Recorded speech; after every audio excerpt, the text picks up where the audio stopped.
wind is actually crazy out here, and I'm thinking of training. Look at this. Look at that. So a friend of mine suggested I train in the rain, and at first I thought the idea was a tad bit absurd until I realized, who am I to judge when I've yet to experience the suggestion? A harmless, fun, and truly a memorable time. It was good, but I wanted to talk to you guys today about self-love. And frankly, I experienced some of it training too. It's truly an amazing way to experience self-love. But before we begin, I just wanted to note that self-love, in my opinion, is a journey. And frankly, I've barely started on this journey not too long ago.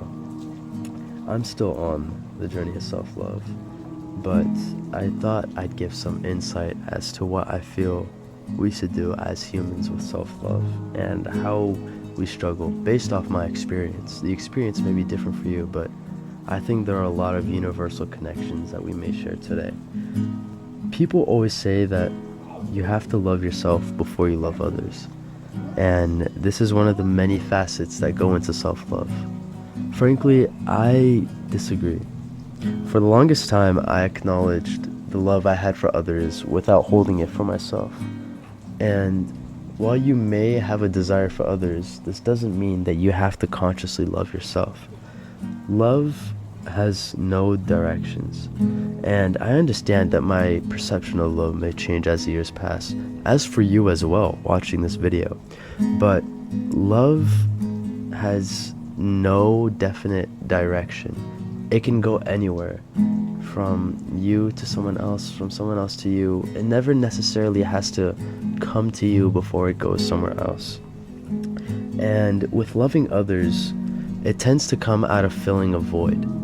And we tend to fill a void in our hearts that bothers us, and in its place comes someone else.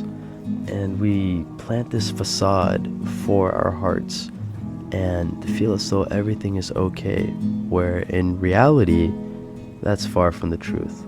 And in this person's absence comes a lack of consciously loving them.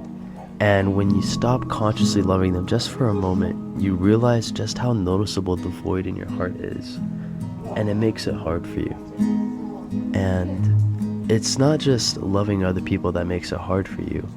It's also the negative thoughts that you consciously feed yourself, the negatives and the bad events that you actively focus on in your life, the stress that you bottle up. You make it difficult for yourself in so many ways to love yourself, and you suffer more in your imagination than in reality. It's hard to come to the hard truth that we make our lives harder than they have to be, in turn making self-love harder.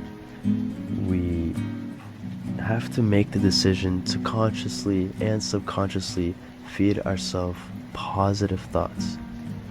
And it's easier said than done, but it's truly a worthwhile experience. Now, it's not just a matter of not making your life and self-love hard, but it's also a matter of making it easy. Whether it's giving yourself positive affirmations, consciously choosing to have a good day. It's also holding yourself to a standard. I want you to think of everyone you love in your life.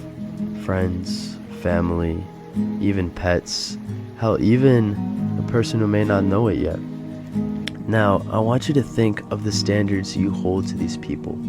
Standards are a strong sign of love, and I think it is one of the strongest, holding them to a standard, a certain expectation. This fosters self-love with ourselves when we hold ourselves to an expectation, to a standard. When you hold yourself to a standard, you foster trust, and with trust comes love. Holding ourselves to a standard, trusting ourselves, paired with all the other things we can do for ourselves, makes for a good self-loving experience.